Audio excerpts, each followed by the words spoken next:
भारत के एक्शन पर पाकिस्तान के जो सांसद हैं उनका भी एक बयान सामने आया जो सुर्खियां बटोर रहा है, जो वायरल हो गया। ये सांसद हैं शेर अफजल खान। शेर अफजल खान का कहना ये है कि अगर जंग बढ़ी तो इंग्लैंड भाग जाऊंगा। पूर्व प्रधानमंत्री इमरान खान की पार्टी पीटीआई के सांसद का ये बयान अब वायरल हो गया है। पीटीआई के सांसद का नाम है शेर अफजल खान और भारत जिस तरह से सख्त रुख अपना रहा है उस पर उन्होंने कहा है कि अगर जंग बढ़ी तो इंग्लैंड भाग जाऊंगा। सुनवाते हैं आपको बयान। बतौर पाकिस्तानी अगर जंग बढ़ जाती है तो बंदूक लेकर बॉर्डर पर जाएंगे? नहीं, अगर जंग बढ़ जाती है तो मैं इंग्लैंड चला जाऊंगा। सर साहब, आप नहीं समझते कि इन हालात में मोदी साहब को थोड़ा सा बैकग्राउंड में जाना पड़ेगा या थोड़ा सा पीछे हटना पड़ेगा? इन हालात में आप नहीं समझते कि मोदी को थोड़ा सा पीछे जाना चाहिए ताकि हालात नॉर्मल हो? मोदी मेरे खाला का बेटा है जो मेरे कहने से पीछे जाए। और बतौर पाकिस्तानी अगर जंग बढ़ जाती है तो बंदूक लेकर बॉर्डर पर जाएंगे? नहीं, अगर जंग बढ़ जाती है तो मैं इंग्लैंड चला जाऊंगा। सर साहब, आप नहीं समझते कि इन हालात में मोदी साहब को थोड़ा सा बैकग्राउंड में जाना पड़ेगा या थोड़ा सा पीछे हटना पड़ेगा? इन हालात में आप नहीं समझते कि मोदी को थोड़ा सा पीछे जाना चाहिए ताकि हालात नॉर्मल हो? मोदी मेरे खाला का बेटा है जो मेरे कहने से पीछे जाएगा। तो क्या पाकिस्तान के भीतर स्थिति चल रही है, ये इन नेता के बयान से सामने आ गया है यहाँ पर। तो अब घबराया पाकिस्तान अलग अलग जगहों पर जा रहा है, अलग अलग देशों से मदद मांग रहा है। पाकिस्तान ने रूस से भी मदद मांगी है। पाकिस्तान का कहना यह है कि माहौल शांत करवाने में रूस को मदद करनी चाहिए। रूस से मदद की गुहार यहाँ पर पाकिस्तान लगा रहा है। रूस में पाकिस्तानी राजदूत की अपील है। पाक राजदूत ने यहाँ पर रूस से मध्यस्थता की मांग की है।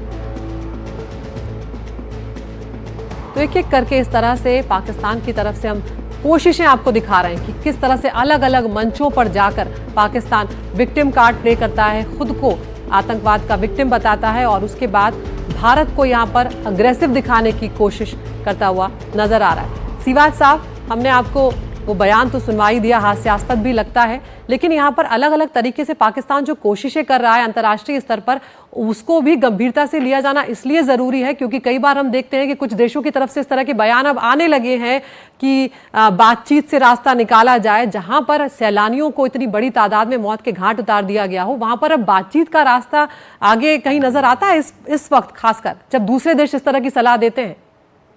हाँ देखो आदित्य, बिल्कुल दो तीन बातें हैं। एक तो ये सच्चाई है कि पाकिस्तान में डर का माहौल है और पाकिस्तान में जो जर्नल्स हैं उन्होंने भी अपनी फैमिली जो है पाकिस्तान से बाहर भेज दी है, चाहे वो इंग्लैंड में है या यूरोप में या अमेरिका में। मगर ये सच्चाई है कि अब दो बातें एक पहले की थी कि क्या पाकिस्तान खुद आतंकवाद का विक्टिम है? बिल्कुल नहीं। आतंकवाद तो पाकिस्तान ने क्रिएट किया। हिलेरी क्लिंटन जब 2013 में आई थी as a secretary of state, उसने पाकिस्तान को अगवा किया था कि अगर आप अपने घर में सांप पालेंगे और आप सोचते हैं कि आपके पड़ोसी को डसेगा, एक दिन आपको भी डसेगा। तो ये जो तहरीके तालिबान पाकिस्तान जो है आसमान से नहीं करा, ये पाकिस्तान की क्रिएशन है। पर दुख की बात यह है पाकिस्तान गुड और बैड टेररिस्ट में फर्क करता है। लश्कर तोबा जैसे मोहम्मद आतंकवादी जिसको भारत में भेजे, जिसने अभी हमला कराया, उसको ये गुड टेररिस्ट बोलता है, वो स्ट्रेटेजिक एसेट बोलता है। और जो इनको मारते हैं तहरीके तालिबान पाकिस्तान, उनको बैड टेररिस्ट है। तो ये आतंकवाद का गढ़ है पाकिस्तान, इसमें कोई शक नहीं होनी चाहिए। दूसरी बात आपने ये बिल्कुल ठीक बोली कि क्या अब जितना डिले होगा, क्या प्रेशर आएगा वर्ल्ड का कि इसको किसी बातचीत से किया जाए। देखो बात ऐसी है कि भारत ने ये मन बना लिया है कि इस बार इसके स्रोत पे हमला करना है, कि आतंकवाद के ऊपर आप हमला करना है तो आपको पाकिस्तान में उन आका पे करना पड़ेगा जो इनको पालते हैं पोसते हैं, और वो है पाकिस्तान की आर्मी और उनकी आईएसआई। किस रूप में किया जाएगा वो सोच विचार करना पड़ेगा। मैं इस बात से सहमत हूं एम्बेसडर साहब की, ऐसा ना हो कि ये ऑल आउट वार हो जाए, ये बिल्कुल ठीक है। मगर ये भी सच्चाई है कि जितना डिले हो रहा है उतना फायदा है, क्योंकि हमने मल्टी कॉम्प्रिहेंसिव प्लान से चले। पहले हमने इकोनॉमिक, डिप्लोमेटिक, पॉलिटिकल और फिर करेंगे हम कैनेटिक ऑपरेशन। ये जो इकोनॉमिक किया हमने, इंडस वाटर ट्रीटी को हेल्ड इन बेस, अब पानी बंद कर दिया बागरीहार में, कृष्ण गंगा में, इससे पाकिस्तान को बहुत दिक्कत होने वाली है। इसके बाद डिप्लोमेटिकली हमने इनको आइसोलेट कर दिया है। कहीं ना कहीं फाइनेंशियल एक्शन टास्क फोर्स में हम बोल रहे हैं कि भाई इनको ग्रे लिस्ट में दोबारा डालो, आईएमएफ इनको लोन ना दे, इनको टेररिस्ट स्टेट डिक्लेयर किया है। मगर सबसे इंपॉर्टेंट चीज है कि आज पाकिस्तान हाई अलर्ट पे है। उन्होंने अपनी फौज को मोबिलाइज कर दिया। उसका $1.3 बिलियन हर 2 वीक में खर्च होता है, वो पैसा पाकिस्तान के पास नहीं है। पाकिस्तान के पास $14 बिलियन ही एक प्रकार फॉरेन रिजर्व है जो 1 महीने तक चल सकता है। तो जितना आप डिले करेंगे, इनको मोबिलाइजेशन